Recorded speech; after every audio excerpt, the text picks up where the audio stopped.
Вячеслав Данилов с лодкой расстается, пожалуй, только когда река замерзает. Прогулки с семьей, охота и, конечно, рыбалка. Эшвинец признается, этим увлечением живет сколько себя помнит. Сегодня за окунем плавал за 300 километров от столицы. С утра пораньше рыбу уже отвез домой. Теперь можно и отдохнуть. В 80-е годы к лодочной станции подплывали около 1000 судов. Плавали практически все. Сейчас остались только фанаты своего дела. И это, говорят, исключительно для души.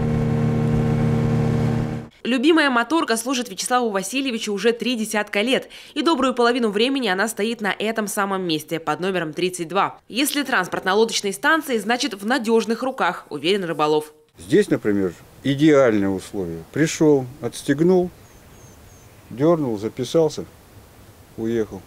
Приехал, поставил, ушел. Душа спокойна, все. Здесь ничего никто никогда не трогает. Бывает, даже оставляешь что-нибудь там на носу забудешь, придешь, лежит. В основном сюда пришвартовывают маломерные суда. В стройных рядах небольших моторок даже надувные лодки имеются. Услуга, конечно, платная, но это того стоит, говорят владельцы. Заплатил за год вперед и пользуйся на здоровье. Хоть она надувная, мне удобнее держать здесь, потому что мне надо было бы постоянно ее сматывать, накачивать, а здесь она стоит. Это самое трудное. Да, весной накачал, осенью скачал. А еще каждый отплывающий обязан записать в рапорте, куда будет держать путь. Это на случай ЧП, поломки или пропажи. Бывало, что на воде даже заканчивался бензин. И всегда проблемы решали оперативно. Например, Зеленец. Он пишет, Зеленец едет, он пропуск ложит и уезжает. Мало ли, когда, если что-то с ним случится, его искать надо будет, чтобы знать, где он находится. У нас специально дежурное судно красное есть. Мы на нем выезжаем, если что, и привозим назад его. По сравнению с 80-ми сегодня судов, конечно, меньше, но их популярность постепенно снова растет.